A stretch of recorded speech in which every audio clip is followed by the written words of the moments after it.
What's going on, guys, and welcome to the Speaking of Skilled Trades podcast. I'm your host, Josh Wolf, and I've got a real quick warning for you on this episode.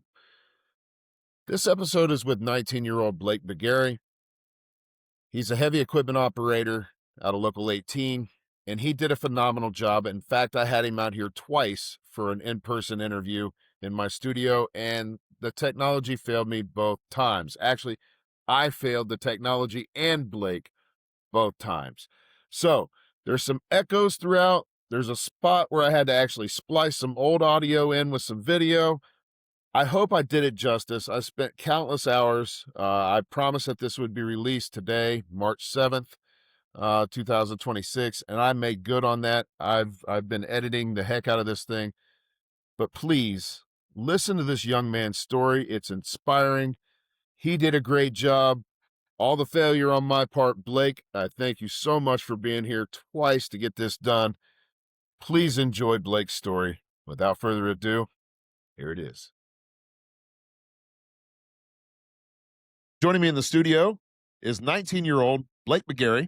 Blake attended Laurel Oaks for high school, took the heavy equipment program there, and is now a third-year apprentice in Local 18. Is that right?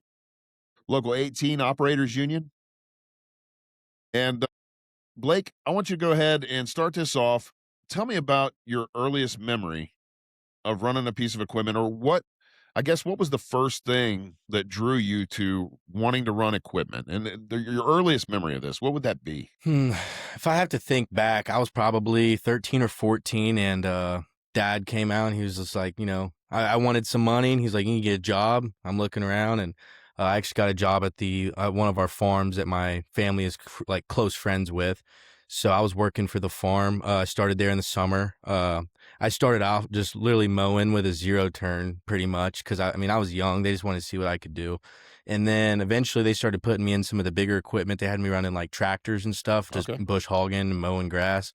And I didn't really get much into the excavation or the grading side of things, but just learning how to contain and learn how to run just a bigger machine, especially being that young. It was a good experience just being thrown in the seat of something that is powerful enough to do a lot of damage. So that was the earliest experience. And then, I was always interested in watching construction and stuff. Anytime we were out and about and I seen the machines, I've always been interested in it. But I think like the first time I actually was running a piece of dirt machine or just any type of construction equipment had to have been when I first started at Laurel Oaks. The first day when we came in for the visit is the first time I really ever got behind and operated like a piece of dirt machine. So, And for people that don't know the term, the name Laurel Oaks. Laurel Oaks is part of the Great Oaks District in Cincinnati, Ohio, and it's career and technical education. These kids like Blake, are being taught how to run heavy equipment while they're in high school. And so what drew you to Laurel Oaks? You were in your homes. What was your homeschool? What is your homeschool? I went to Washington Courthouse. It's a little town in Ohio, but I didn't dislike the school. It's just when I first went to that, like when I first started in high school, I had the idea in the hopes of going to college. I had different ideas as far as like any type of financial path or even going to like get my real estate license through like a school or something like that. And then it wasn't until like our sophomore year when they came and they were like, do you guys, it's a voluntary thing. We're going to go visit Laurel Oaks because it's our trade school program that accepts our school district. So, I went and I visited it. And at first, they asked us to look through all these different labs and sign up for something that we would like to try. So we went toward the whole entire school, and there was a lot of cool stuff I noticed. One of the first things that caught my eye was the sports medicine program. So that's why my original thought was I wanted to do that. And then I saw the heavy equipment program, and that caught my attention too, just because, I had done work with landscaping. I've been into just, my brother was both my brothers were in construction, and I've always just been kind of drawn to it. But so let me ask you this real quick. Did you tour the welding lab? I did tour the welding lab. Where did I go wrong, man? How did I miss a kid like you? I'm just going to chalk this up to the farm experience, that the machinery was already in your head, and I lost you because of that. Yeah, you could say that. Yeah, I don't lose many kids that I try to convince into my program to Russ, but I lost you. So anyway, so you decided at that point, like, this is something I want to do. This is something I want to pursue. Now, for a lot of people that don't know this as well, that's a big step, man. When you leave the comfort of your homeschool, a place that you've been your entire life, you know the teachers, you know the people in the community, you know the kids, you're friends with all these people. Now, the two most vulnerable years of your educational career, I think, your junior and senior year, you're making that decision to go to a place that you've never been before, that you've toured, but you don't know anybody there. You don't know the instructors very well. This is a whole new experience for you. So explain to me, talk to me a little bit about what was that transition like? Were you scared? Were you afraid to meet new people, or were you looking forward to meeting new people? A little bit of both because I think in high school we gain this reputation, especially in a small town. You gain this reputation in middle school, which I'm not saying mine was necessarily bad, but everybody gets so used to everybody, and you have your opinions set on how people are, and That makes sense. you don't really get to experience new ideas. And I think a lot of people don't experience the whole new setting until college. I think Laurel Oaks is honestly the closest thing to college as I can imagine. When they first told us, like, our graduating class, I think it was a little over 100 people, and they told us that the upcoming class, if they fill every class, it's going to be close to 400 or 500 people or something like that. So, and I heard that number, yeah, I was a little nervous, but I was excited mainly because, you get to meet a lot of new people. I already knew a few of the kids from other schools, but they weren't in my lab. As far as from heavy equipment, I only knew one person I knew well, and he was from my school. It was nice having him when I first got there. I wasn't all alone. Like, I had him, someone I could talk to, and eventually you start venturing out because, you're spending junior year, we would spend it was the mornings. You'd spend 3 or 4 hours a day with these guys between lunch and labs. So you have to learn you get into a lot of fights and arguments because you're learning how to work together. And a lot of the people have not ever been A exposed lot to of different that. personalities, huh? Oh yeah, absolutely. You learn how to, overcome challenges for sure because, we definitely disagreed with a lot of things. And even some of the stuff, that Russ would tell us, it'd make some people mad, other people happy. Sure. And that's just part of having a boss or a foreman on a That's job exactly site. right. So it was a crazy experience changing. And I'd say now some of the guys that I've met there, they're some of the closest people in my life right now. So, I mean, I wouldn't have changed it for a thing. I hear that time and time again. How long do you think it took for you to make friends like that? How long did it take before the egos, the pride in the homeschools, all that good stuff? How long did it take for that to dissipate and you'd really start to branch out and make friends across the board? Honestly, yeah. I mean, for like the first month, I'd say, like, lunch, we'd eat lunch with everybody from my school, even though there's people from all the different labs. We would all eat at the same lunch table and have everyone's lunch table is pretty much who you knew before. And then not only in lab, but also your academic classes, through language arts, math, history, all that stuff. You learn and you're sitting with new people, you're partners with them in classes. Eventually, there's people that don't go out and seek new friends and stuff, but I've always been kind of a talkative person for sure. So I adapted to it pretty quick. I'd say after the first month, I was pretty tight with a lot of people there. That's not a huge adjustment. I mean, a month into things, and and it's not like it happened overnight. 30 days hit, and now you're friends with everybody. This is a slow development of friendship over time, and you come to realize that. I think the biggest thing is, like, you're all there for the same reason. So once you have that shared experience, that like mindedness, it's a lot easier to make friends Yeah. when you're all there for the same reason. You have the same interests. I mean, that plays a pretty big part in making good friendships. You know what I mean? So going back to your experience at Laurel Oaks for a little bit, what do you think was the biggest challenge at Laurel Oaks to overcome? I'd say just the biggest challenge was definitely just the drastic change of lifestyle because you're going from sitting in a classroom all day long to having a full new face of challenges. And then, midway through your junior year, you're already looking at these companies that you're going to possibly go full time with in the summer, and just picturing the outcome and the change. It's super exciting, but at the same time, it's super challenging because you're in your mind, I'm 17 years old and I'm Yeah. going out here and I'm competing with these guys that are in their 30s and 40s on a job site. And you have that conscious feeling inside of like, I'm going to fail. That's just something you got to get out of your head, because every single guy on that job site was you at one point.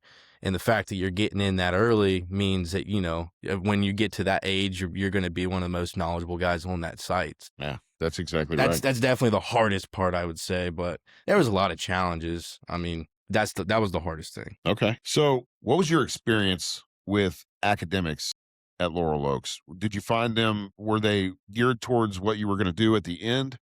Yeah. How did that correlate? Yeah, I mean, definitely one of the biggest things I could talk about is the math class there. It's really cool. So I already had I only needed one more math credit when I first went to Laurel Oaks, because I started my high school math earlier. I was in 8th grade when I started my algebra, it was algebra 1. So when I ended up getting to Oaks, they were like, you only need one class for math. Your senior, you won't have to take one. They were like, what do you want to take? So I was looking, and they actually have a class, and I may have the wrong name for it, but it was something to do with like finance. Like we learned how to do our own taxes. We learned how to invest in the stock market. Yeah. But you learned how to do your own file your own taxes. You learn how to invest in stock market. And that's something that a lot of people don't understand. A lot of people don't understand taxes in general. They can look at their pay stub and have no idea what's going on. Yeah, I mean, so you had that education prior to this. Yeah, like last year, I mean, I filed all my own taxes, and it's kind of hard for an 18-year-old to do that. And I had help, my like one of my brothers helped me a lot, but just having the experience, especially investing, because a lot of people, especially us getting into the construction industry, we're making good money starting out, and a lot of them, they don't know how to use their money. And I'm guilty of that. But now having that pre-knowledge, and then some other stuff that I've learned from some other older people in my life, you learn how to invest your money and make money off your money. It's a huge game changer for sure. So. That's awesome, man. That is awesome. So if you had to answer, what would be your most memorable moment? Your most memorable moment from Laurel Oaks? Oof, there was a lot. We made a lot of memories. It could be a funny one. It's hard to say. I mean, we had so many field trips, and every one of those were very memorable, for their own reasons. I mean, and then for holidays, we'd always do big carry-ins, and we'd have fun. And man, it's hard to pick one. That's what I want to hear. That's okay, man. If you can't narrow it down, that means Laurel Oaks in Wilmington, Ohio is doing a pretty good job. Yeah, at keeping kids engaged. So our senior year, everybody was we lost a few students our senior year. Just they chose a different route, chose to go back to their home school, which is fine. A lot of people were on work studies, so like the gatherings and stuff weren't as consistent.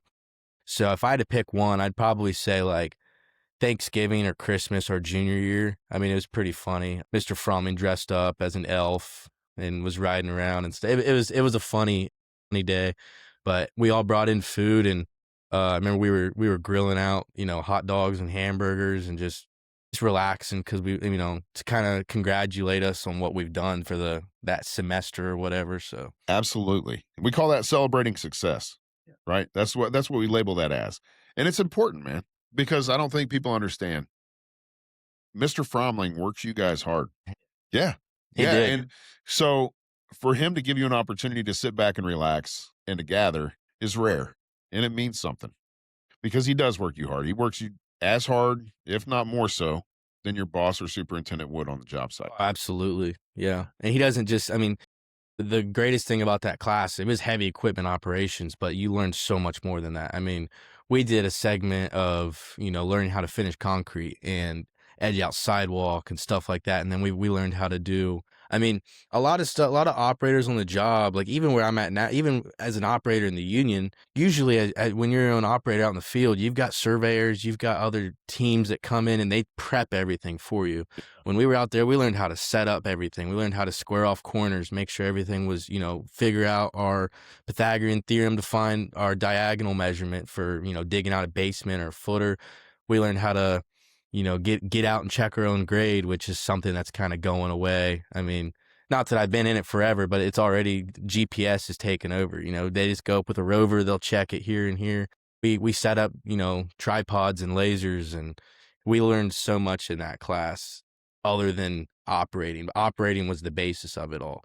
But then you learn all these different routes. So it's nice, because you come out with so much more knowledge than you would have thought. That's But, awesome. yeah. Talk to me a little bit about the equipment in that heavy equipment program. Was it good equipment? Yeah, it was good equipment. Some of the equipment was owned by the school that they've had for a while, and then there was usually a mini and whatever new skid steer we had, and then sometimes a telehandler. My junior year we had a telehandler. They bring it in as a rental machine for the year, and then kind of jealous, but I hear now they've got some other cool machines that we didn't have, but that's a whole part about growing as the program and stuff. Oh yeah.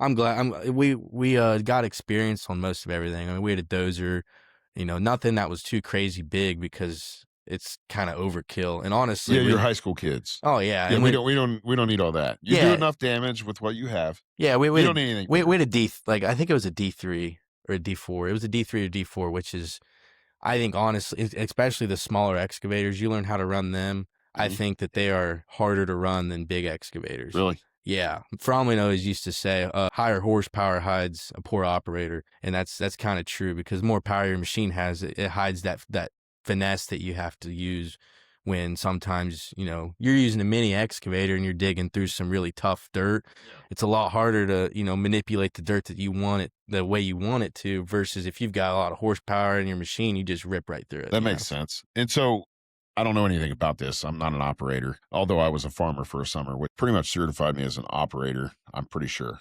I couldn't I'm an back. operator and I'm Look, still not certified in nothing. I was terrible at backing that skid steer. Ask Jack Stingley with Stingley Farms in Harveysburg, Ohio. Man, I tried to back that skid steer off of that stupid trailer. Look, dude, wherever that fulcrum is, right? Where you start to Terrifying. huh? It's terrifying. Yeah. Yeah, nobody told me that. So the first time I tried to back that sucker off, I hit that fulcrum and I started to feel myself tip back. The first thing I did was overreact. So I had that thing slamming up and down like I Go was riding a forward, back bull. I again. think I made it 8 seconds, bud. And I'm sure that was the roughest bull ride anybody's ever been on. Oh yeah, it's Finally, when it terrifying. settled, I got off and went and got Jack and I said, "Hey, take this thing, take it off the back." I tried it again. I told him, I said, "I want you to sit there and watch while I back this thing off here. Tell me where I'm going wrong." Same thing happened. But I ended up making it all the way down to the bottom of the trailer somehow. And then I hit it again and I went straight. I was looking up at the sky. That was the only place I could look. And he started laughing. I finally got the thing onto the ground flat. And I look over and he's dying laughing right beside me. And he looked at me and said, "I've never seen anybody put that far back on its counterweight before." So I'm wearing that like a badge of honor until I get the opportunity to do it again. I'm going to make it right though. I will learn how to do that. Yeah. No, Yeah. even it still makes you, a little nervous. Yeah. So back to the equipment. Would you say that the equipment that you had to learn on was comparable to what you have in the Oh, field? absolutely. Yeah. And it compares to what we use at the training site, and then it also compares to what we use in the field. I mean, I think that's where a lot of schools get it wrong. They have Yeah. antiquated equipment, or it's not kept up very well. And I know Mr. Fromling is very, very big on keeping that equipment. He respects the taxpayers' dollars. He knows that the taxpayers put out a lot of money to fund these programs, that he needs to take care of that equipment. He passes that on to you guys. So I know he takes care of them, but a lot of schools, they lack in that category. So I'm glad to hear that Yeah.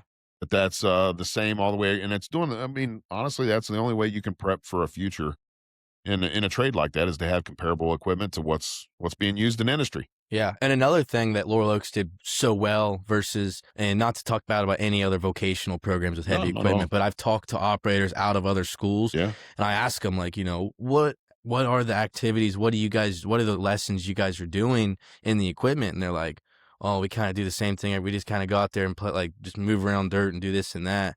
And then hearing that, it's insane because, we had rotations. So we were divided into groups. You had someone that it was kind of like a role play thing, but then you also, it's little mini jobs for everything you do.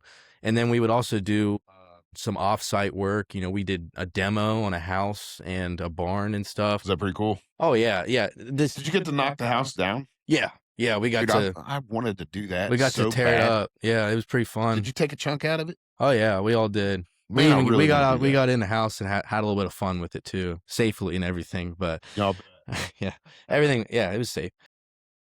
it's Yeah, hard. of course. And just hearing of these other schools, and I'm not saying that they're bad operators or nothing, and I'm better. I'm not good. I'm new, but we would do you would set up with 4 people. You would have a guy as like a foreman of the group, but everybody ran the equipment. But you'd have like a foreman, you would have a mechanic to make sure everything was greased up and the fluids were all right. And then yeah, This is your rotations at school. this was our school rotation. And like, not to list them all, but just a few of them. One of them, you had to build a barn pad with gravel, and it had to be to a certain grade, and you're given a certain amount of days you can do it and stuff like that. And it requires all 4 people need to be doing something, because you got the guy in the machine, you got the grade checker, you got the guy with the come along, and he's raking along, making it look nice and pretty on the edges. But and we dug footers, we dug basements, we did underground utility work with like fake lines in the ground. But you'd have to probe down, you'd have to feel them, and then get down and dig around with a shovel. And there was so much of that experience, and of course the field's 1,000 times different. But that baseline, that base of, okay, this is my general idea of what I'm doing. Once you get into the field, it's like you start putting it together and you're like, oh, this makes a lot more sense now.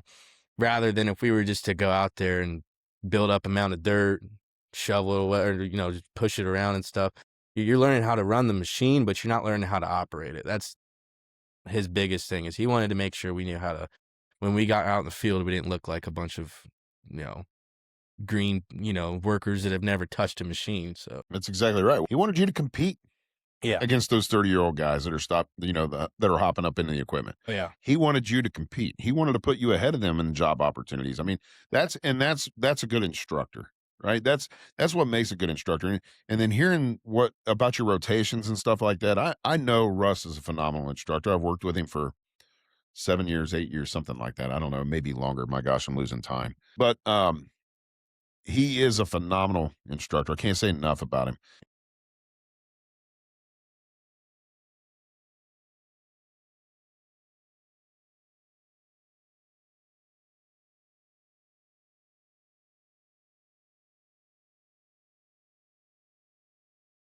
And Right. if you weren't staying busy, you found Bingo. out really fast. Bingo. And for those people that didn't want to stay busy, they found out what kind of I was guilty of it. what kind of mouth they had to deal with in the field from other people, right? Yeah. Because you're part of a team and you want to get something done. He had interesting punishments too. I mean, just to throw out an example, if anybody's planning on attending and stuff, Playing on a what? planning on attending Laurel planning on Oaks and yeah. stuff, like Yeah. just like a fair warning, grease your machines, because he came out one day, and I'm not sure if he was having a great day or not, but he come out, and I mean, every machine on that field is just squealing, like they are thirsty for some grease. And he looks around and he's looking, he's like, okay, these are the mechanics. He's like, why aren't these machines greased? And then he asked us to grease them, and we were all kind of standing around. This was kind of towards the end of the year, I think, and we started getting to that stage where we were still immature and we were just kind of messing around. He's like, that's fine. You guys don't want to grease. He said, park every machine. He said, everybody grab a broom and start sweeping. So we all went out, started sweeping the parking lot. We power washed the floor in the shop. I mean, he had clean floors, but, just grease your machines and he don't punish you. So, Blake, we were talking a little bit before we started recording about salty oats, right? I told you that the old saying, I can lead a horse to water, but I can't make him drink. My dad used to tell me in a management position, you can't make them drink, but you can feed them salty oats. You can make them want to drink. Hey, man, that broom, that power washer, there's your salty oats. That makes you want to grease your machine, right? And I think that's where a lot of instructors fail too, that, Russ does a phenomenal job at, is providing that. It's like, okay, you don't want to be here. You don't want to do what I ask you to do. Here's an alternative. Let's see how you like that. Do you want to come here and push a broom? No. And so, we've all had to do that. That stood out to you. That stuck with you. And I guarantee you, if you had to do that, or, from the whole group having to do that, you probably didn't do that anymore. And then you held other people accountable. So it was like, hey, if you notice somebody didn't grease their machine at the end, even though you weren't on that machine, you probably went by, hey, Timmy, make sure you grease that machine before you go out, because we don't want to get in trouble for this again. We all started holding each other accountable for stuff. That's what it takes. Because once you have a lab setting to where the students start holding each other accountable, we have placement opportunities for our students. If you're in a program that there's a high demand for those jobs in that area, these instructors will bend over backwards to make sure that you guys are working. So that could start as early as the end of your junior year, right? Did that happen for you? Yeah. Yeah. Okay. Tell us a So little bit about that. just to kind of go through the whole Please. Yeah, please do. experience. So like when we started when we started at Laurel Oaks our junior year, obviously there's some of us that had experience running machines and stuff, but I mean, whether we had a little bit of experience, a lot or none, which I had none, we all started the same. We spent the first, I think, quarter or two just in the books. We would read every day. Don't fall asleep, stuff like that, because he's gonna make you read. He'll make everybody read, and we would go read the books. And the main thing about those NCCER books is they're going to teach you, the components of the machine, certain safety stuff. You do a lot of OSHA work. You're going to get your OSHA 10, which is a requirement and everything. But Absolutely. yeah. And then we start moving into testing on certain machines. So like everybody will start with a machine. You test on it. Once you've tested out on it, you can start using that machine freely. And then once everybody kind of had gotten through testing the machines, that's when we started doing rotations and kind of testing our abilities and stuff a little bit more.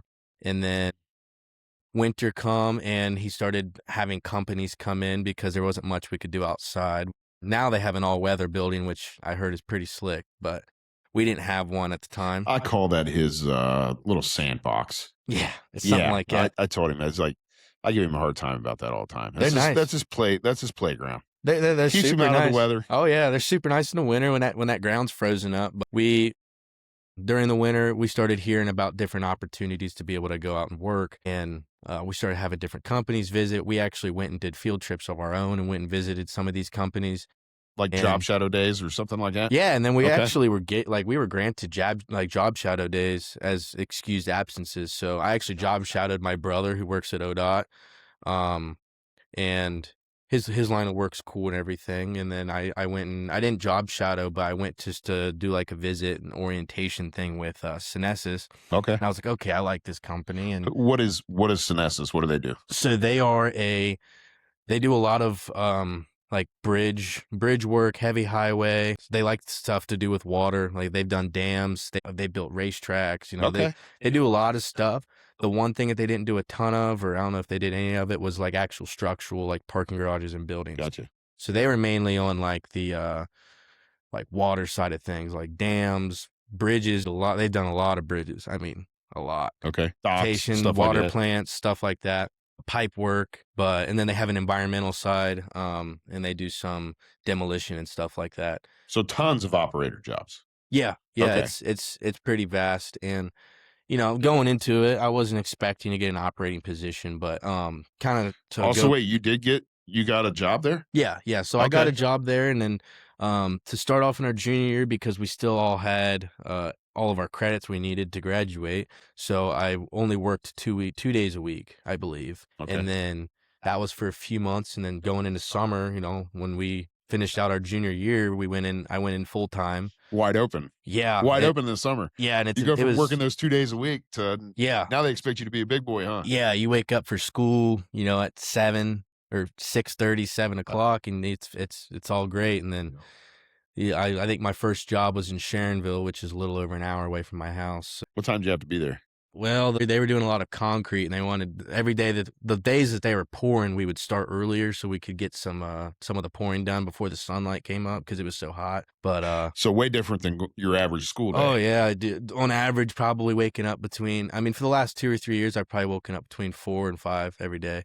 But it's nice. Your day feels longer. I mean, you're ready to go to sleep by 9 o'clock. So I enjoy it. That's unreal. Yeah. So you're in between your junior and senior year. This is summer, and like everybody else is doing, this is my last summer in high school. I want to make the best of it. I'm going to have fun. I'm going to go do it. You're not. That was the worst part. You're working. Yeah. Do you regret that? I don't regret it. Like I definitely wanted. I'm glad that I did that. I got a lot of experience and I made a lot of money, but missing out on some of those like memories, with your friends, that sucks too. Do you think you could have managed that a little bit better? Yeah, I definitely could have managed it better because I think I did a good job managing it too, because we didn't work a lot of weekends. We worked some, but I mean, every weekend I was free. So I would go out and I'd go swimming and stuff, riding dirt bikes, fishing, all kinds of stuff during the summer. So it's not like I was stuck at work every day, all day. Going back to the training over the summer that you got, what was the thing that stood out the most? It was like, let's say something that you did on the job site that you then did your senior year in lab, and you were like, man, if I hadn't have done that on the job site, I would have really struggled with this, but I breezed right through that. I will say, so like I got seat time in machines and stuff, and I started out as a laborer, and that's normal for a 17-year-old.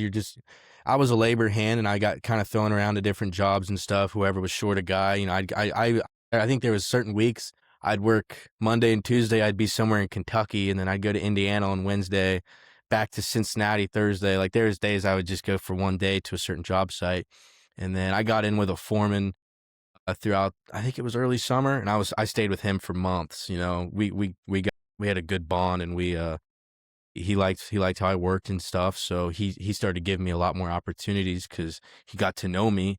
I'd say it was interesting. So I had only ever known how to run John Deere controls on an excavator, or backhoe controls, you could say.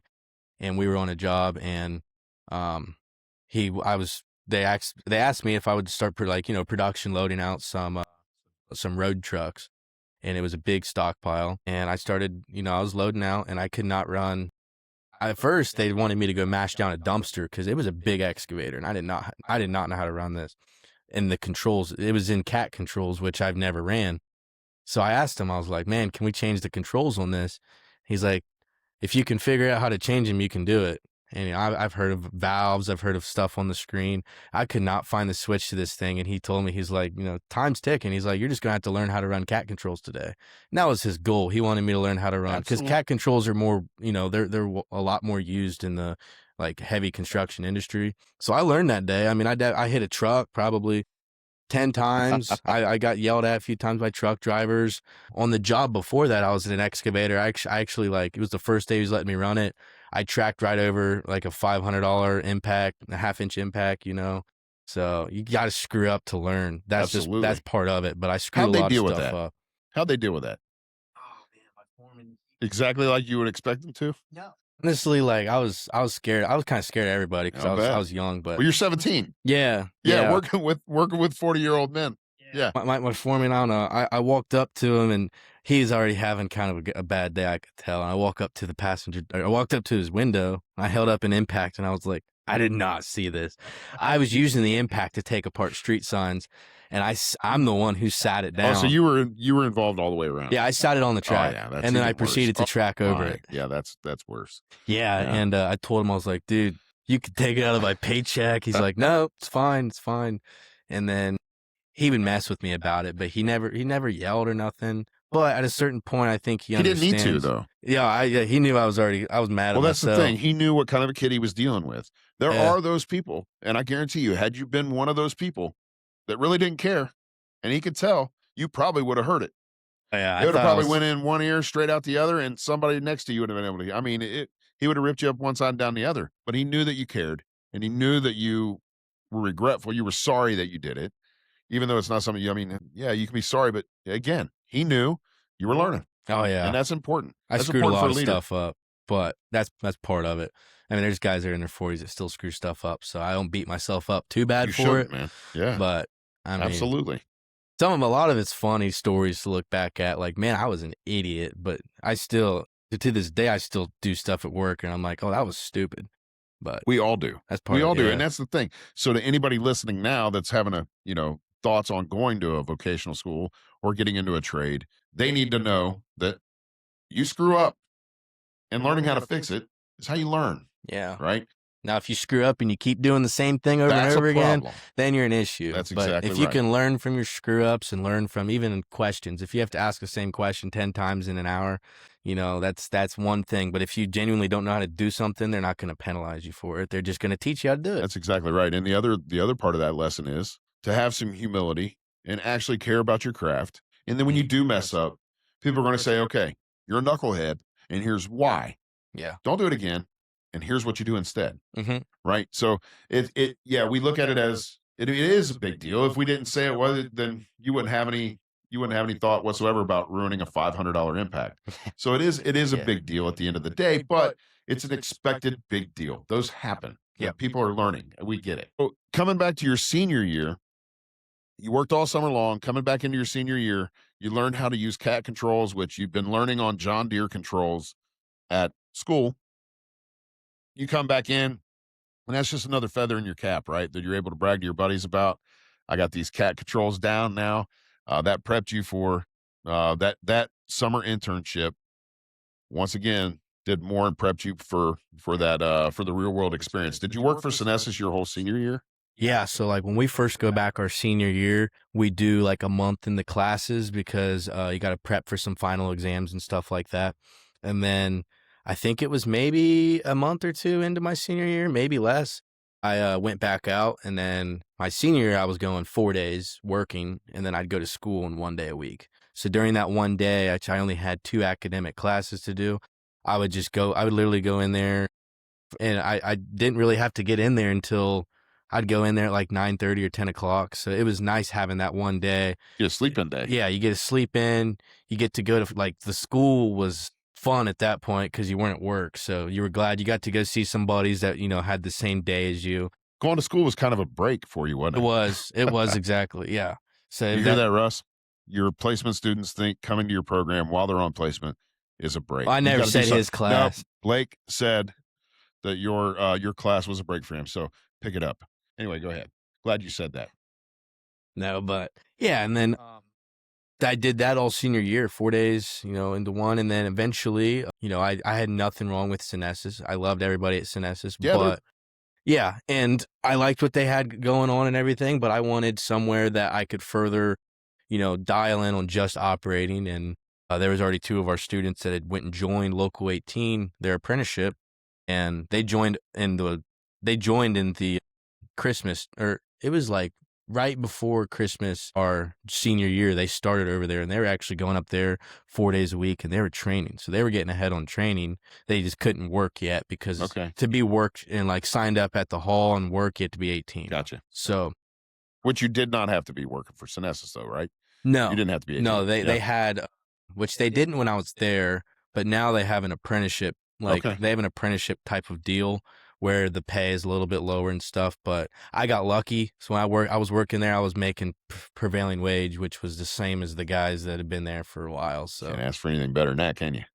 no, you My can't. goodness. What kind of so you're 17 years old working heavy road construction for a company like Synesis. And real quick, I want to bring up the importance of having business partners like Synesis and how vital that is to the success of a program like the heavy equipment program at Laurel Oaks. If you're out there now and you employ people from a vocational school, first of all, thank you, because we need more employers like that. And Synesis has always done a great job at partnering with the heavy equipment program and even my program in the past. Yep. And providing opportunity for our students. And it's a two-way street. Our kids get experience and they get a paycheck, and that employer is investing in the future. I mean, even though you're not with Synesis now, and I'm sure you've got a long career ahead of you. Who knows? You might end up back there at one point. Nobody knows. I mean, you can always circle back and not that you would go back to Synesis because you're now in a local, but the bottom line is we need more companies out there investing in our youth and providing opportunity like Synesis did for you, Blake. Yeah. You agree with that? I mean, Yeah. They that- did a good job, and like they didn't limit me because I was young, and nobody else either. They don't limit you. They will put you to work just as hard as the guys that are in their 40s that are there. So they're going to give you the experience that I'm not saying the other companies don't, but they don't treat you like a kid. They treat you like any other guy on that crew. That's cool. So that's awesome. they're going to praise you when you do good, and they're going to let you know when you screw up and tell you how to fix it. But they treat you like an adult. Yeah, they treat you like an adult, and I mean, as they should, because they're paying you good money to go out there and work. So, but it was great. It was a great learning experience, and I was just ready to move into the union, so that's what I chose to do. So let's go to the end of your senior year. You've been working all school year, basically. At 17 years old, we won't get into like year-end financials here, but what was the largest paycheck that you brought home as a senior in high school? Give me a ballpark. Where are we at? So because of the 4 days and then 1 day at school, but that week we actually worked Saturday and Sunday too. And I forget how many hours. It was actually on the 75 job in Sharonville, but I think after taxes it was cleared right around $1,600 or $1,700 for the week. And that's good. That's good pay, which, That's good pay. Yeah, very good pay. That's good pay, dude. Yeah, it was good. For a 17-year-old kid in high school, that's unbelievable pay. Yeah. Guys, listen to that. I spent 17 years old. I mean, it's incredible. You know, bringing home $1,600 in a week at 17 years old.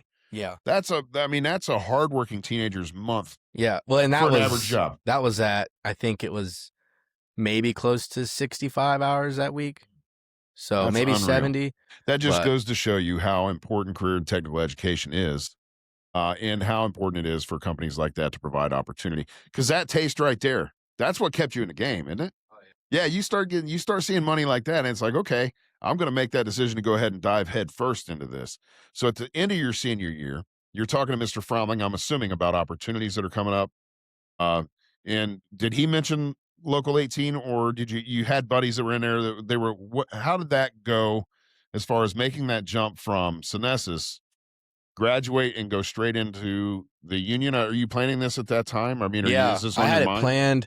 I had it planned since probably March. Okay. During my senior year, I had it planned, and then I ended up talking to Synesis and just telling them like, hey, you guys have done great for me. I said I think I'm going to move on with my career somewhere else, and they said that's fine. Just give us a call if you ever want to come back. You mean you had that conversation with them? Yeah, I Oh, called. your instructor didn't.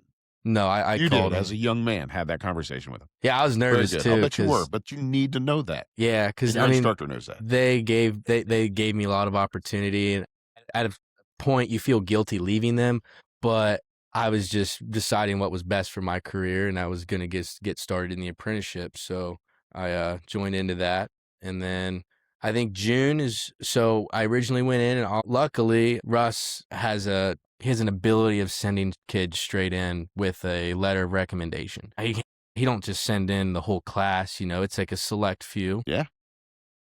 Luckily, his name's on the line too. Yeah, luckily I was given the opportunity, and he told me he would give me a letter. He threatened to take it away at one point when I was slacking off, but we got in, and me along with two other kids from our class, and then there's some kids from years before that are in there that have been in there. So in June I got the call. So I took my test. I think it was in late spring. I took my test. I ended up passing it, and then they were like, okay, you're going to come in, and I think it was in June. I came in and I started what they call a PAO, which is 3 weeks of you're at the training site. The first week you're there, because everybody that's in your PAO, your orientation group, most of them have no experience. Some of them, they might have ran equipment or something. It's like they've got apprentices that are starting in their 30s, their 40s. So you're thrown in. So you go from Laurel Oaks, where you get all these different people, but everyone's the same age. You guys all have the same background, kind of. You all went to a school and came. Now you're in a class in a 4-year program with people that have families, people that some people been to jail, all this stuff, and you're all thrown in now, and now you all have the same goal that you're all working towards. So it was another huge jump. But 1 week they spend just in a classroom. They go over some classes that you'll need anyway. And then the last 2 weeks, it's kind of like they split you up into groups, and you're one or the other, but you end up doing both. And one of the weeks is you are actually in the machines, and they're watching what you do. They basically tell you to do something in a machine, but they don't tell you how to do it. They want to see what you know before you come in. Okay. And I'll get to something that comes off of that here in a minute. And then the other week was spent doing like manual labor around the training site. So pulling weeds, weed eating, mowing grass. Really? Yeah, power washing Connexes. I spent a whole day painting, like they were painting walls and baseboards, and I spent a whole day chipping paint chips off of a baseboard. So, and they do that stuff because, for one, they want to test to see how you do it. And two, they got a big group of people there so that they can take on whatever projects they have. It works out in both ways. Yeah. Well, they want to see what you're made of too. I mean, it's like, yeah. Are you too good to do There's that? a lot of people that they won't make it through that week because, yeah, I mean, a lot of people. Oh, they're there to be an operator. They're not there to pull weeds. Yeah, right? that's their thought, Yeah. and it sucks because the week we had it was like 95 degrees. Yeah. It Well, you're sucked. operating a hand shovel. What's I was different, ready to right? get in the machine. I was ready to turn the AC on, but I mean, even during that week, they had you in a machine a little bit, trimming limbs and stuff. But it was definitely eye-opening to see how people reacted to stuff because even like being young, our generation, we're known to kind of be not very good at following the rules and stuff, which is true. But I almost felt like some of the people in their 30s and their 20s, like late 20s, had a worse attitude than some of the younger people. And that's both ways, but Well, I think it was that's eye-opening. well, I think you're pretty accurate there. I mean, there's a reason why Yeah. they're 30 years old or 35, and not that there's anything wrong with making that decision and pursuing that opportunity at that age, because I don't think there's an age where you should give up on that idea. So I'm good, as far as them pursuing it at that age, good on them. But for them to have a bad attitude approaching that at that age, there's a reason why. You know what I mean? There's a reason why you're still searching at 35 for that. So walk me through the apprenticeship. You're what, a third year now? Yeah. So What was your 1 and 2 like? So it's interesting. So with that letter of recommendation, the coordinator there at Local 18 in Miamisburg, our district, it's just started a few years ago, but he actually gives an opportunity for those kids that went to a vocational school because a lot of the classwork that they do their first year of the apprenticeship all of the classwork that they cover their first year of the apprenticeship is the NCC ER programs that we did in Laurel Oaks. So all of the book work and like the testing is all the same. So I'd already gone through all the classes. So he gives that opportunity of, if they can prove themselves in that 3 weeks, that they can start ahead, which you still start as a first year, but you have an option to accelerate that progress. Pretty much as soon as you get your requirements done, like in the machine requirements in CDL and hours, you can just move straight on rather than having to wait a full year. Okay. So when I got in my first year, I got called out pretty much right away after I got signed up at the hall. I mean, I think I spent a week at the training site and I got like my forklift and a few other things, my certs done. And then I got called straight out to be an oiler for a crane in Circleville, Ohio. And I was out there at a toilet paper plant oiling for a crane. And yeah, it was interesting. I mean, I've never been around cranes before. That was definitely like brand new for me because I'd always been around. I mean, there was cranes at Synesis, but right, they weren't really flying steel and stuff, and that's what this place was. And I actually got some seat time in the crane. I got a lot of different experiences doing stuff, but that job only lasted like 3 months. And looking back, I regret it so much. I did not go to the training site nearly as much as I should have. I could have finished all my first year stuff within like 6 months and just moved on right away. Really? Yeah. Instead, I took pretty much the whole majority of my first year. And then it was actually like early spring and my deadline was in July and I still needed my upgrade. I still needed a CDL. And our coordinator, he actually pulled me in the office and he's like, "Hey man, I've given you this opportunity to get ahead of the program and make good money and, get that pay bump faster." And he's like, "Where have you been?" I was like, "Oh, I was working weekends and stuff." He's like, "Let's go back and check your cards here." So we're going back and he's starting to see all these weekends I didn't work. And I was like, dang, yeah, I could have been here on those Saturdays and stuff. That kind of lit something inside of me. And I was like, you know what? I'm going to prove him wrong. Cause he, at first I didn't think, that he was very confident in me finishing all that stuff and staying on the accelerated program. So I went home and I was like, you know what? Screw it. I'm gonna just go in there and get it all done, which I think this was his intention the whole time, was to just get me to get it done. So I ended up getting my CDL done in the next like 2 weeks. And then I got my upgrade done in the next month. And then I went and got my second upgrade done by July. So I was only a second year apprentice for 1 month. And then, so I started as a second year apprentice July 1st. And then by the end of July, early August, I was a third year. That's awesome. Yeah. That's awesome. So you moved a whole year ahead in your apprenticeship program. Yeah. So is anybody able to do that if they work hard, or how does that work? They mainly do it with, did your prior experience have anything to the do with reason they did that is because of our vocational school. So if you're a vocational school kid and you guys teach the same curriculum as the local does, that they can take the kids in and give them that opportunity. Now, there's kids that, got in that went to a vocational school and they're still not on the accelerated program. Gotcha. Because they didn't have NCCER? Well, they had all of it, Okay. but the biggest thing they do is during that 3 week, they want to watch you that week of them Gotcha. telling you, go out, to the, like, a person that's never touched the equipment. They're expecting us to have a little bit of like pre-knowledge. Obviously, we spent 2 years in the school for it. So they might tell certain people, go out there in that skid steer and just kind of build a pad. Mhm. Well, the instructors there know that we should know how to do that. So they'll give us a little bit more tedious tasks. They'll have us get an excavator and they might ask us to dig some layback ditch or throw a 90 in and just see where we're at. And if they feel like we are at a second year level, that's when they can grant us that bump. Okay. That's awesome. And I definitely don't think I'm great or anything, but apparently to them, I was second year level, and that's half of an operator. So again, that's I'm half of an operator to them. Operator. Absolutely. There you go. That's as good as you have to be. On your way to a whole operator. That's right. Yeah, I'm at 3/4 now. There you go. There you go. And that's just another reason. I mean, that's a phenomenal jump. I mean, people don't understand. That's not just a year ahead. That's more money in your pocket too. Yeah, because the pay bump it jumps. I mean, I'm sure people are going to want to hear yearly, like the apprenticeship scales. Yeah. So, I mean, when you start out in the apprenticeship with no experience, you go out in your first job, you're making around 20. I don't know exact, but it's $27 or $28 an hour. And then your second year, it's right around 32, I want to say. And I may be off by like $1 or so, but it's usually with some change. And then there's actually raises every 2 years. They raise the whole the whole package. So everything goes up.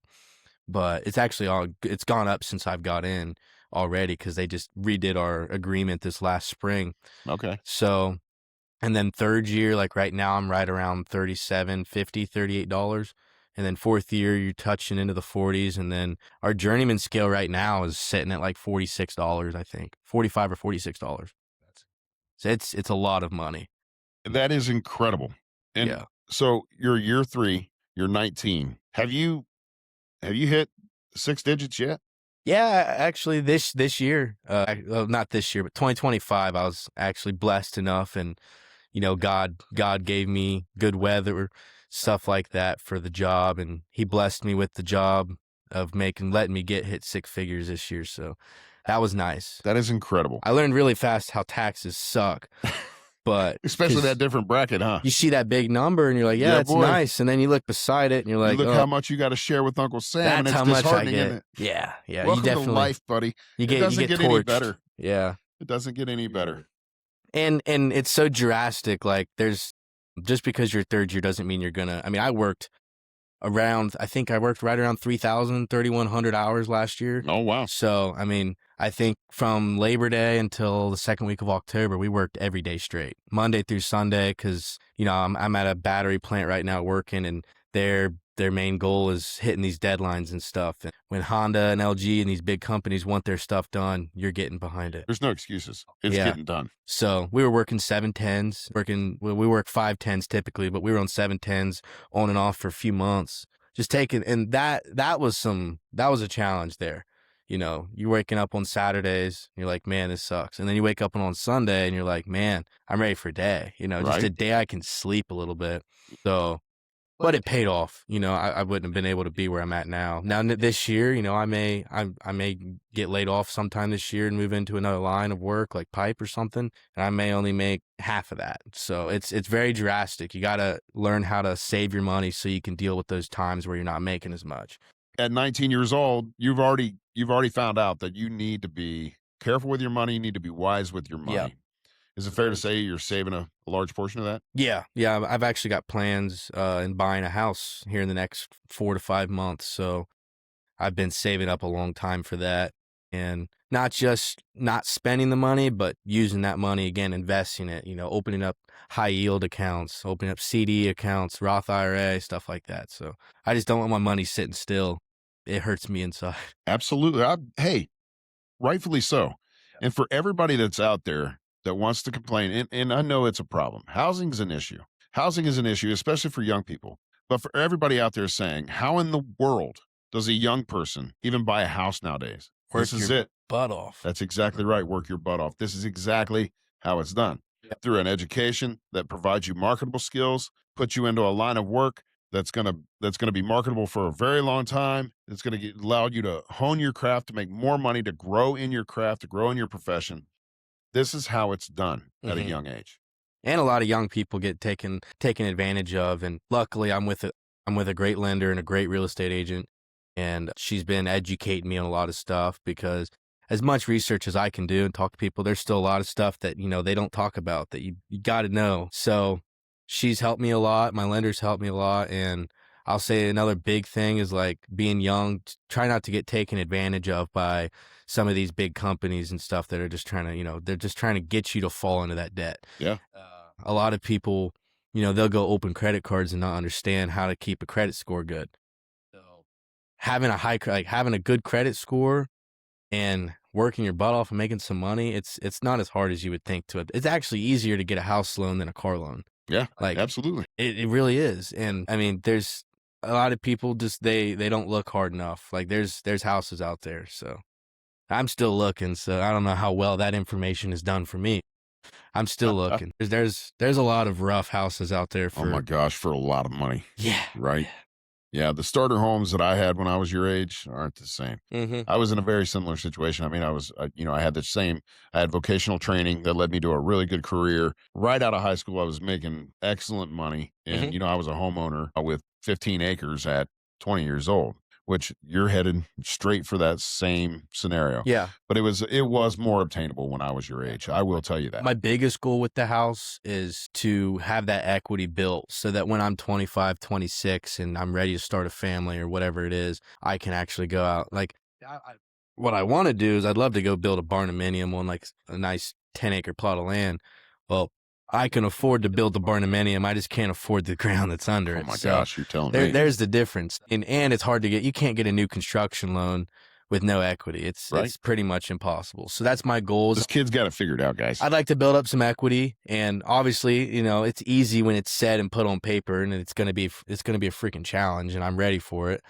So, I mean, I'm as prepared as I can be for everything, and I'm just gonna see, where God takes me and what decisions He leads me to make. So, I'm hoping everything works out. That's all I can say. Oh, I don't think you need to hope, buddy. I think it will. So let's talk about for a minute. We got your career down. No regrets in going to a vocational school, None. especially the one that you went to, Laurel Oaks in Wilmington, Ohio, part of the Great Oaks District in Cincinnati, Ohio. Did a phenomenal job at training this young man under the instruction of Russ Fromling. He does a phenomenal job with his students. Everybody knows that. Anybody that's been around Laurel Oaks or been around that program knows how much work he does in prepping you guys for success. By your own right, you're super successful at this point, man. And that's something you get to look back on and reflect on is the amount of success that you've had. So, where are you working right now and who are you working for? I see a hat that says VEC. Oh. What is that? Yeah. So, September of 24. I got laid off, and I was laid off for like a week from. I was working for the crane or the steel erecting company there in Circleville, Okay. and I was maybe laid off for a week. Which I will say that's one of the greatest things about the union is, you get laid off, you go put your card in the hall, and when there's work, there's work. You're getting, and there's always going to be work. There may be times where you sit on the deck for a few weeks or a month, but that's fine because you're still getting paid unemployment while you're there. And then when you get called out, it's nice. But luckily, I was laid off for like 4 days before I got called back out. And they actually called me and they're like, hey, you're going out to this battery plant, in Fayette County. And I was like, all right, that's where I live, let's see how this is. And then I looked it up and it was like 10 minutes from the house. And I'm like, dude, I'll be there Monday. I didn't Absolutely. really have a choice. As an apprentice, you got to take the job if it's in your district. So I went and, they didn't really tell me much other than it was an electrical company. And I was like, I'm not an electrician. Why am I here? But, they did mention to me that I'd be running a forklift and stuff like that. And going into September and November, going into the winter time, if you can get hooked up right now with one of those rough terrain forklifts, industrial forklifts, you've got lockdown hours all winter long. It's the Really? way to do it. Oh yeah. And all these plants, I mean, they don't have much dirt.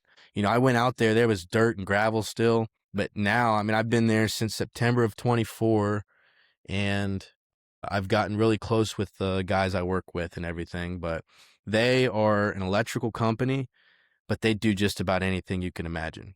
So they have an oil and gas division where they do natural gas substations, oil pipelines, stuff like that. That they got that division. They've got a storm division of linemen and stuff like that.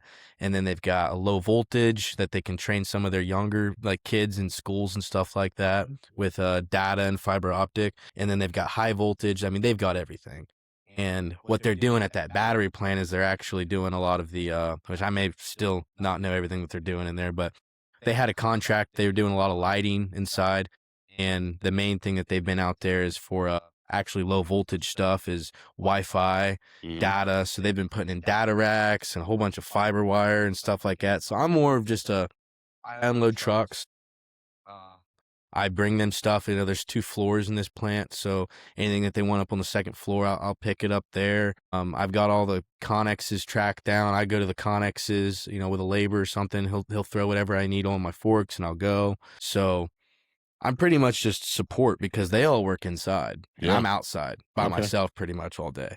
So I'm outside, which right now in the wintertime sucks because they're all in the heat and stuff, which I'm still in the heat, but you got to get out every now and then. Yeah. And they don't want to come out and talk as often as they did before, do they? Now they're going to stay in there. Yeah, meet me at the garage door or That's something exactly like that. right.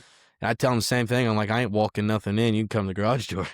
But they're cool. And I started golfing with them last summer because they're all from out of town. They're all from Erie, Pennsylvania, Youngstown, Warren. So they're all from Northern Ohio, PA area. Yeah. And they were looking for restaurants and golf courses, and I was like, I've golfed before, you know. So I started golfing with them, and then it became like a weekly event. 3 times a week, 4 times a week, we'd go golf. It's a terrible habit, man. It is. It's a frustrating habit. And there was nothing else to do. I mean, we'd get off work, we'd all just go hit up a golf course, and they took it pretty seriously. I mean, you know, they made me better. We would do challenges and stuff, and golf's pretty fun. You know, I used to not make fun of it, but I used to give my buddy crap for it. But then I started playing it, and I got hooked. And Absolutely. That's been an issue. Same thing for me. I used to make fun of their pants. I used to make fun of everything about golf. Oh yeah, I got real invested. I got the pants, the shirts. I started liking it. So good for you. Yeah, good for you.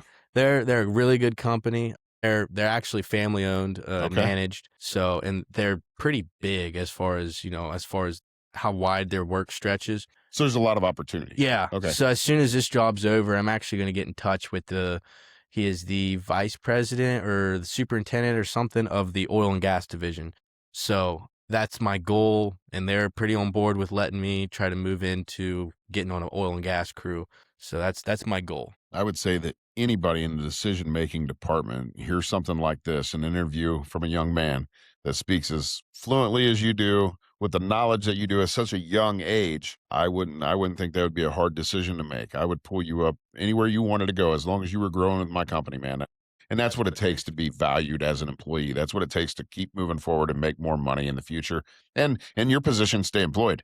Because the more people want you on the job, the less time you're going to spend looking for one, right? Yeah. That's like every apprentice I run into, they're like, "Are you still out there?" And I'm like, yeah, and then I'll always mess with them, and I'll be like, "When is layoff? Like, I'm ready to leave." You know, you're not that lucky. You're gonna stay out here and suffer because the job is a headache. But you know, it's a lot of money. You know, and they're paying certain premiums and overtime premiums and stuff because they need those electricians. They need these people out here because there's so many data centers. There's battery plants, data centers. There's so many needs. I'd say right now. Obviously, I'm biased because I'm an operator, but right now, becoming an electrician is something that is definitely going to be needed, and welder.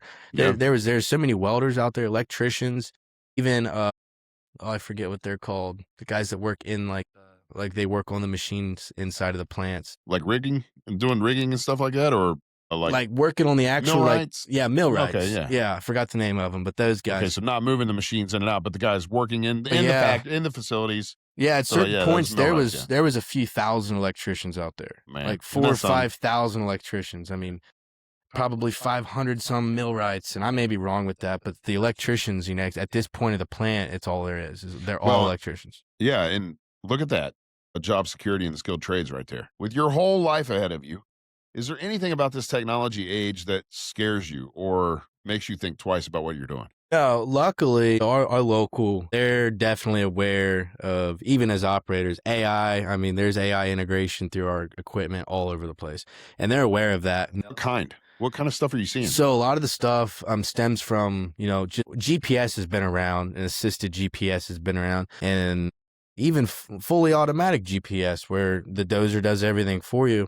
It's been around, but with that, they're just going to keep growing more and more. They're already having fully autonomous machines running in the mines. And then they've got, if they're working in a nuclear area. So somebody's sitting there on a joystick running these equipment? Yeah, and then and then some of the mines, they have the dump trucks are running on a freaking schedule. Like what? It's fully autonomous. I mean, I say that with surprise, but it's really not that surprising. Yeah, they make a path for the dump truck and it goes and everything. Say you're working in a dangerous area, like it's radioactive, there's bomb possibility.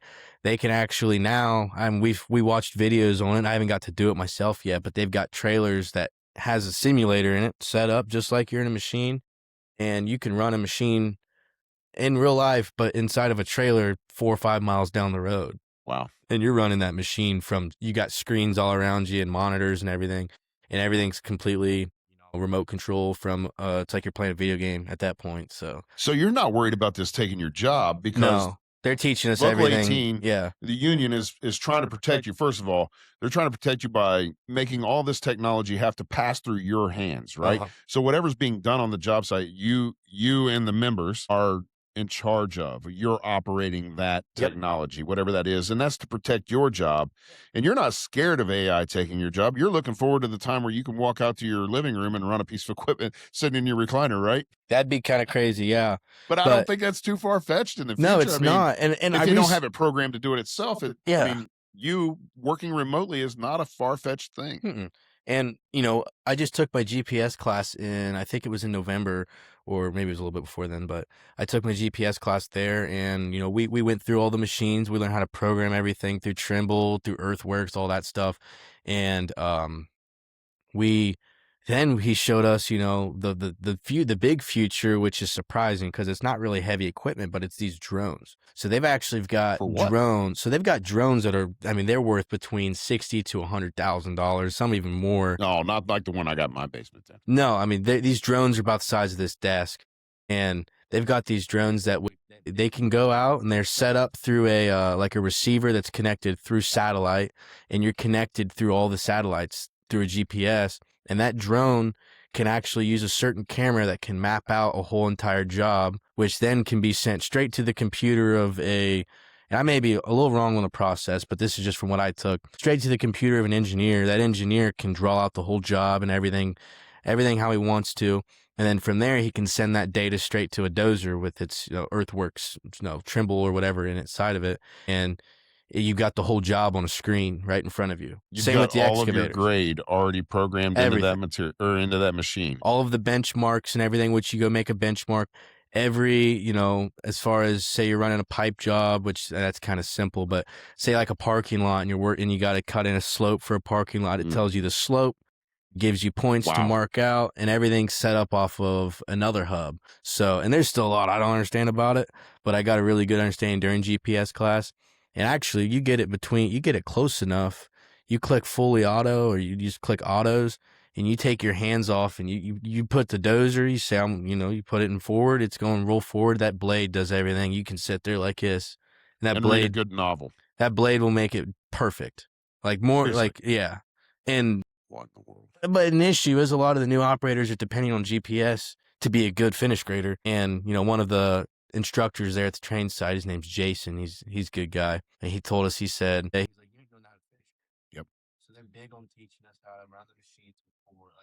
Good on them. I hope they keep that kind of training intact. You'd have to, because as much as we don't want to say it, there is that possibility, man, that we don't that we're not able to rely on this technology every day. Oh, yeah, and it's already not necessarily just with technology breakdowns, but for an example, like our all-weather building, it's got a roof. You can't use GPS in there. You can't use GPS if you're working, down in a valley or something out in West Virginia running whatever you're doing there. There's some places GPS won't work. That's exactly And then right. there's other times where I know he said when GPS first come out, he was actually one of the, like, he got to run the first GPS systems that come out when he was working out in the field before he was an instructor. And he told us there's cloudy days where sometimes that program it'd just be a little tweaked because it's cloudy. You've got to be prepared. Yeah. And that kind of tell me if I'm looking at this correctly. I get a lot of hate on the internet, man, because I've made a video about me being the meanest welding instructor on the planet, and that I don't allow my students to use an auto darkening hood for the first I remember seeing that. 6 weeks of my program. And it's because when you use a passive lens, a fixed lens, you're in the dark until that arc strikes. You have to feel that strike. You can hear it. The last thing you do is see it, right? And if I automatically start my students off in that auto darkening hood, they miss out on that sight, that feel, that sound. They miss out on that. And I don't know how many times that's been to my advantage, having that training and not being able to see the start of a weld or something, but knowing by the sound of a weld that I'm making a good weld. Because, your hood can't fit into every position. And some of the stuff you're doing blind or with a mirror, whatever, but you're relying a lot on that sound and that feel. Mm-hmm. And that sounds exactly like the way Very Local similar. 18 is training you guys. It's like, we need to get this foundational training in and then let technology take over. That's fine. But like in my situation, your batteries die on the job site. Yep. Being able to say that I cannot use a fixed shade lens that's been used since the beginning of welding is pretty embarrassing. So that's why I fight for these foundational things to stay intact. And I hope locally, it sounds like they're doing a great job of doing that now. And I think they're going to continue doing that. And you have to. And some of it's super annoying, but I understand. But it's survival. It's like if it hits the fan, you've got to have a workforce that's educated enough to continue on the same way of doing business as it was 30 years ago. I mean, that's really the way it has to. I mean, there's going to be situations, like you said, block of internet, interference and stuff like that. It's definitely, there are barriers that you have to go back to foundational skills in order to complete your job. And that's very, very important. I'm glad to hear that they're doing that. That's like I was talking to the guys from work the other day. Electrician, I'm not trusting a robot to wire up a panel that's got, I don't know, certain measurements of the electricity, but that intricate work, especially that they're doing with the fiber. I looked inside of one of these cabinets before, and they've got hundreds of strands of stuff, and they're splicing these things together, and they're taking all day. And I couldn't see a robot being taught how to do that, especially. And another thing that robots can't do, and even with equipment, you could technically get fully autonomous equipment. There's farm stuff that's fully autonomous, but something as simple as underground utilities. I can tell you right now, I haven't done it forever, but I've been on enough underground utilities to know whatever's marked, it ain't right. The markings are always wrong. There's always something in the ground that's not marked, whether it be live or it not be used for 50, 80 years. But like one job with Synesis, they come out and they marked everything. We called 811. They called 811. They came out and marked everything. There was an unmarked gas line. Luckily, it scared the crap out of us. Luckily, it wasn't active. Stuff like that, a robot ain't gonna notice that there's an unmarked gas line there. Now that's an operator feeling the pipe, and then there's a difference between feeling a pipe with your buckets and feeling a rock. Right. And that's stuff that, I'm not even great at yet, but there's older operators that can tell you exactly what's in the ground just by feeling it in their bucket. A robot can't do that. Future operators won't be able to do that if not given the opportunity to learn how to do that. Exactly. Yeah. That's great, man. I'm glad to hear that's the way they're training. Yep. No regrets about the future. None whatsoever. You're not scared. You're looking forward to it. You're excited about your future in heavy equipment operating. Yeah. That's awesome, man. I'm excited for sure. I'll bet you are. Nervous. Nervous comes with anything, but absolutely. It comes with growth. Yeah. And you've done a lot of it already, and you're headed for a lot more. That's for sure. All right, guys. So I'm new to podcasting, and when I interviewed Blake, I was even more new. That was only my second interview and my first in-person interview, which involves a lot more technology. And I dropped the ball. I didn't have my microphone on the entire time, which sucked really, really bad because Blake did awesome. But Blake came back for round 2, and that was the video and the audio that you've heard all the way up to this point. Unfortunately, even with round 2, something happened during the upload, and I lost his microphone toward the end of the interview, which happens to be his testimony as far as his walk with Christ is concerned. And I certainly did not want to leave that out. And it has a lot of other important bits of information as well. So, what I've done is I'm going to do the best that I can to recreate the questions that I asked Blake and kind of splice those videos in back and forth. So, bear with me. I know this isn't the best way to do it, but I did not want to leave this out. Blake, I'm sorry this happened, buddy, but I'm going to do the best I can to make this work. So, without further ado, let's get at it. Before we sat down on this podcast, Blake had told me about his recent milestone in spirituality, his closer walk with Jesus Christ. And I decided to ask Blake, what was his life like before then? And then, what made him make that decision? What made him want to devote his life to Christ? And here's what Blake had to say. Okay. Yeah, that's great. I have a lot to say about this. So, obviously, everything I have now, I mean, I would not be anywhere I'd be without God. And it took me forever to realize that. Like, realize the only reason I'm able to wake up and have an opportunity to go to work is because He put us here. And I'd say, I mean, throughout my life, my family and stuff, we went to church. You know, like we would occasionally take breaks away from church, no specific reason, just because we were busy, stuff like that. And I think that's what pushed me away for so long, is because I was so busy scheduled. And now looking at it, it's just learning time management, because at the end of the day, you have to make time for Him. You got to make time to get in the Word, read the Bible, and then with that, you understand why everything is great and how it should be.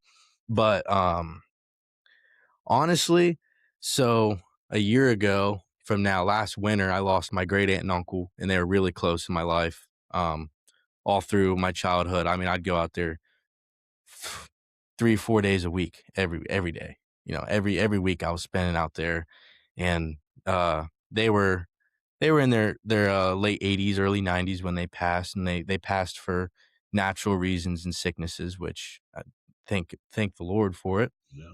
But and then moving on from them, it hit our family really hard, because they were like super close to my mom all through her childhood too.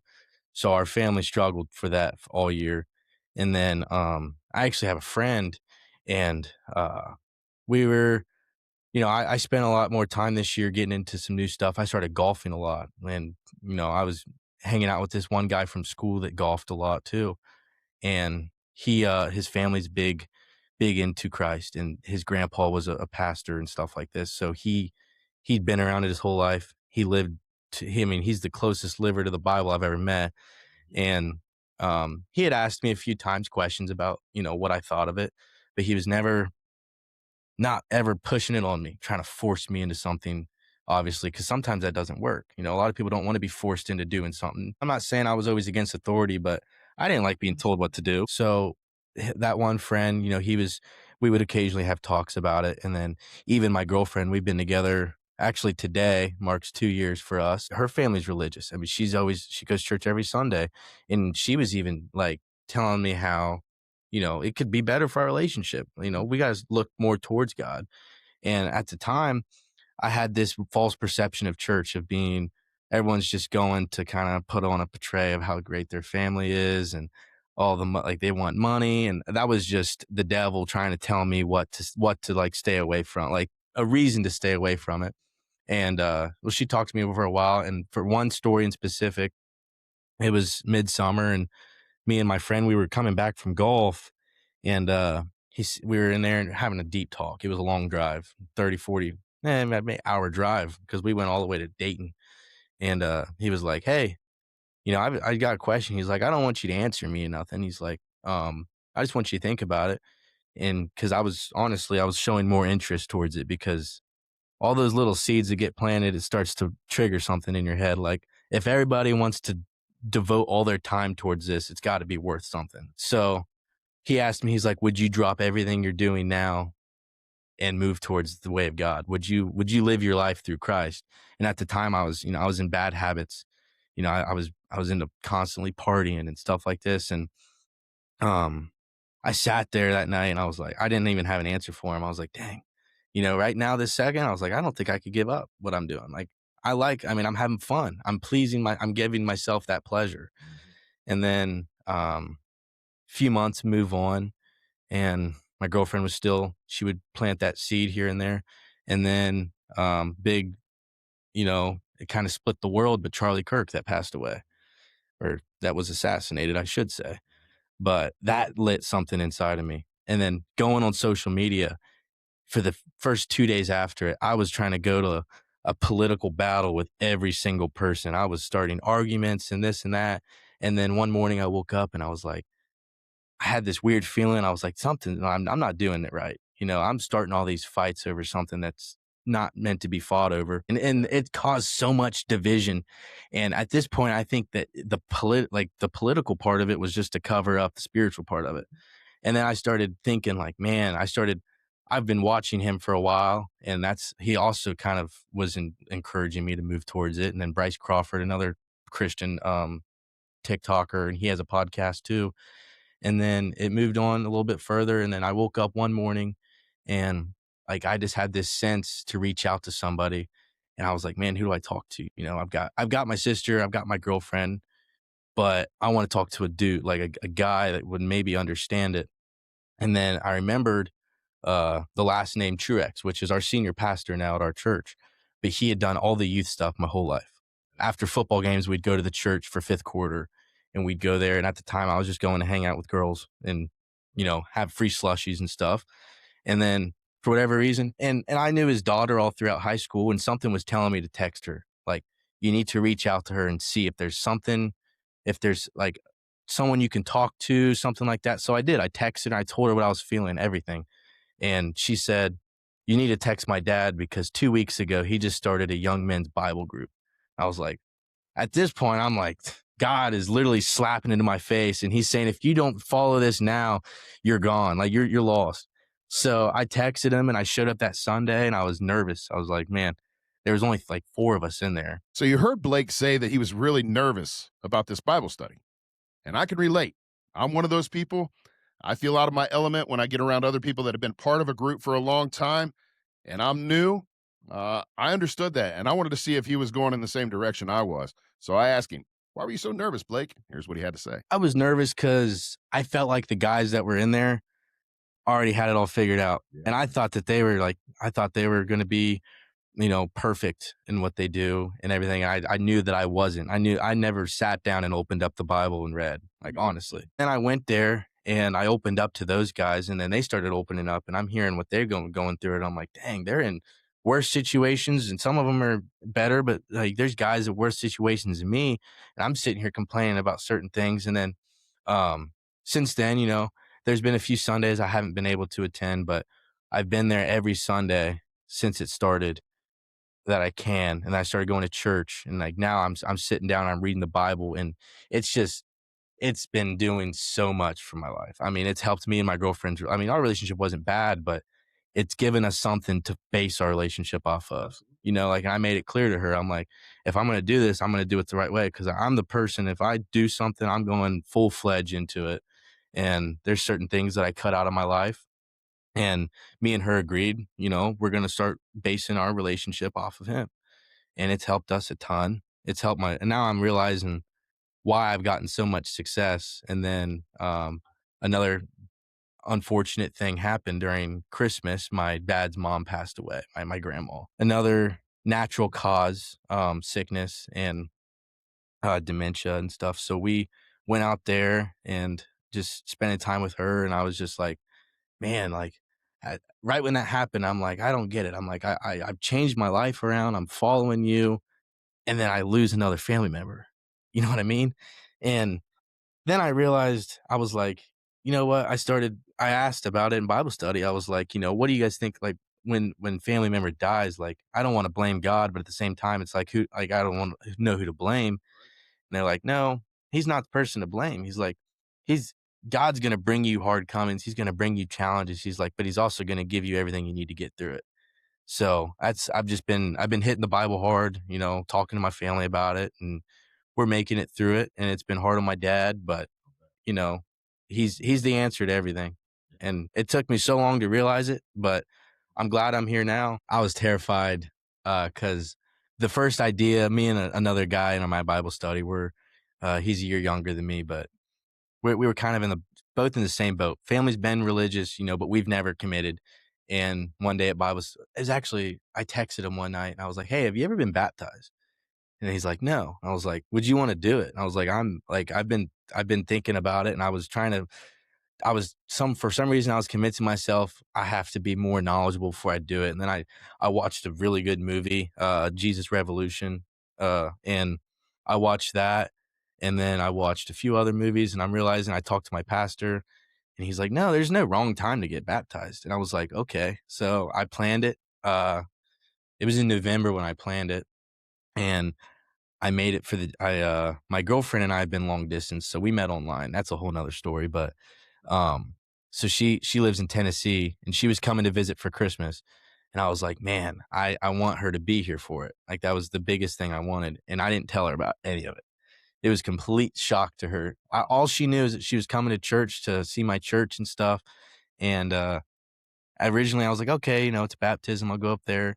It'll be fine." And then my senior pastor was like, "Hey, since, you guys are in this group and stuff, I want you to spread the word to other young people." He's like, "Would you guys want to give a testimony on stage?" And he said that. I was like, "Oh, crap.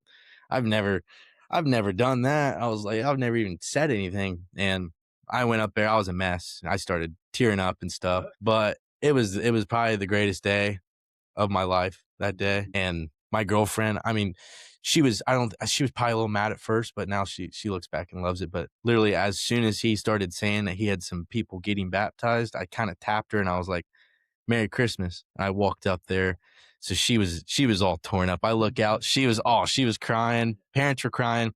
It was everything worked out perfectly. And that was God. That was God's doing. Everything went to plan that day. And it couldn't have gone any better. So you mentioned multiple times that you work 60 plus hours. I'm assuming you have to have something to do with your time when you're not at work. You've got to have some hobbies. A young kid, 19 years old, making all that money, you've got to have hobbies, and I know you do.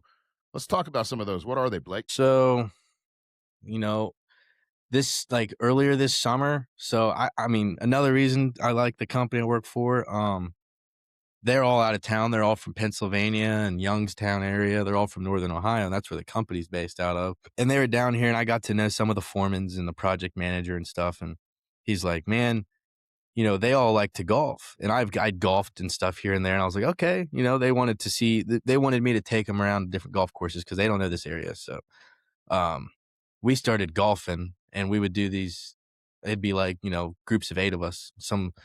Somehow I got drug into it, but it'd be like all the foremans on site, the project manager, um, the junior project manager. We would all go golf, and we'd do it like 3 or 4 times a week. So there for a while, that's all I was doing all summer. Yeah. And then through, like, I'd say September, right after Labor Day, we hit it hard. We had a huge date to hit. So we were working 7/10s all September, all October. It was 7/10s.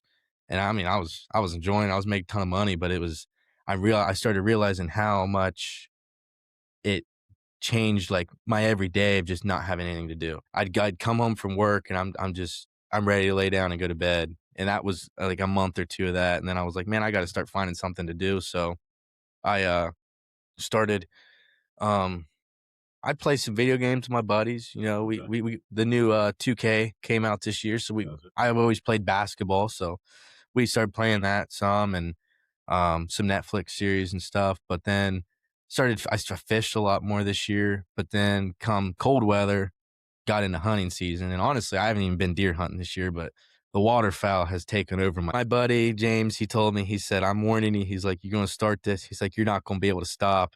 So I went with him one time. I went opening weekend, and I killed my first Drake wood duck, and I was like, "Dang, the feeling you get from that." And it was a beautiful duck. I was like, "Man, I'm got to go every weekend now." So went out, I bought waders, I bought a layout blind. I spent all this money on stuff. He took me out goose hunting and stuff, and I texted him. I was like, "You got me hooked." But I love it, and it's coming to an end here shortly. So I'm hoping this storm don't hit as bad as it does this weekend, so I can go out and goose hunt. But we'll see what happens. All right, guys. So you can hear the passion that Blake has for both hunting and golf.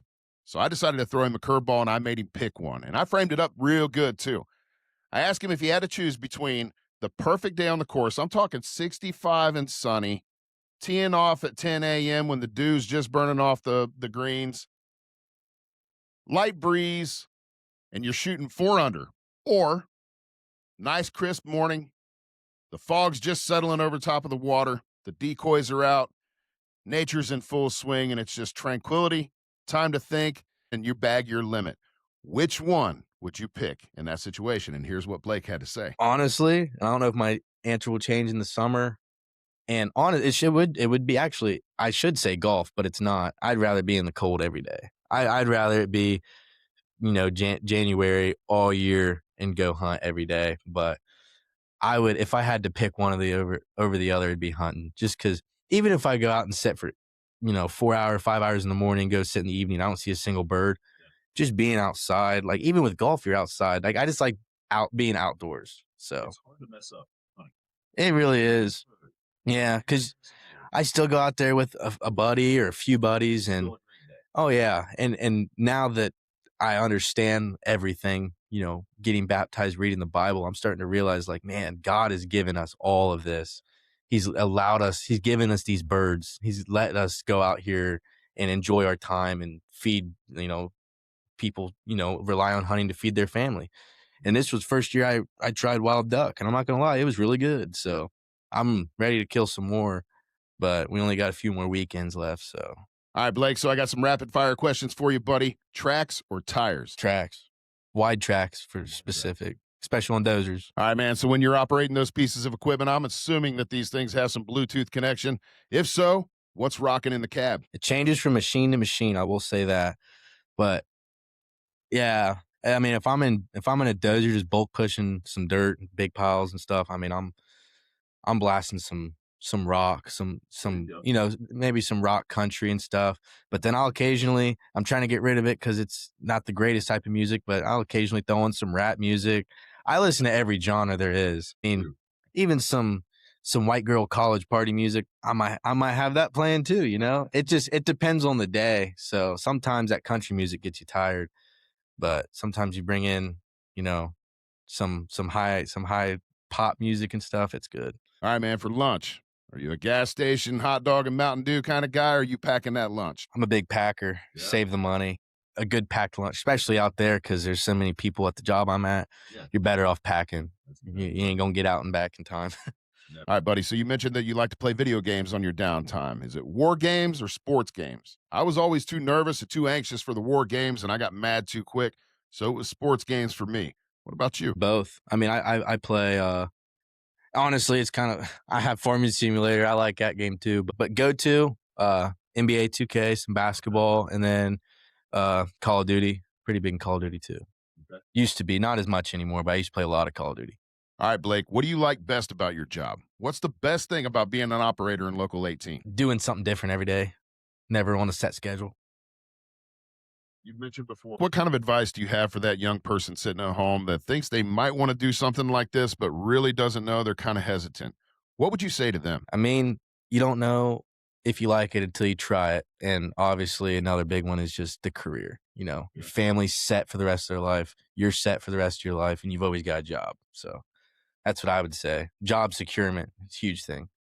And for that kid listening at home that doesn't really know if they have what it takes to be a good heavy equipment operator, Blake, what does it take to be a good heavy equipment operator? I mean, depending on what you're doing, but for the most part, you got to be somewhat smart. Like, I mean, there's math that comes into this. Cranes is all math. It's all calculating load charts, stuff like that. But you gotta be able to deal with stress. You got to make decisions on the fly. I mean, you got to be quick. There's problems every day, different problems every hour. You got to be quick to changing that problem because as an operator, I mean, a lot of the times that job's working as fast as you work. So if that crane operator don't show up, there ain't no steel getting flown. There ain't no concrete getting poured on these like tall buildings and stuff. So just showing up and just staying ready for whatever is thrown at you next because there's constantly just hurdles you got to jump over. Yep. And you don't want to be afraid of the machine, but you got to respect it because a scared operator is just as bad as a cocky operator that's running around at 100 miles an hour. You got to find that happy middle where you're still aware of what that machine can do, but you're not scared of it. It's a scared operator. I would never want to be underneath of a scared operator. I'm not going to lie. They're too frantic and stuff. So stay steady and calm, really. Blake, is there anything else that you want to tell the listeners before we sign off? One thing, the main reason I kind of wanted to come on here and talk is some people may be at a school that don't have the resources that we had, going out and visiting these trade schools. If you're wanting to do something other than go to college, just call a trade school, call an apprenticeship. I mean, they bring in people every day with zero experience. Don't feel like you have to know how to do something, because that's the whole point of the apprenticeship, is to learn. And another thing, I mean, just stay goal driven, don't slack, just do everything to your fullest. And I mean, people to thank. I mean, I just want to thank my family for what they've done so far and what they're going to do in the future. And I thank my girlfriend for putting up with me, because there's days I get off work and, I give her that phone call and I'm not very tolerable, but she sits there and she takes it. So thank all of them. Thank the instructors and stuff. So, and I mean, I'm not anywhere near where I want to be yet. I'm not claiming to be, great operator, big money maker, but you got to start somewhere. All right, guys, there you have it. Blake Bagheri. He's 19 years old. He's a third-year apprentice in local 18 operators union. This kid's faith is solid as a rock. He knocked down over $100,000 last year. This kid's got life figured out more than most men twice his age do, and I couldn't be more proud of this young man. Blake, thank you for your time, and thank you for coming on this show.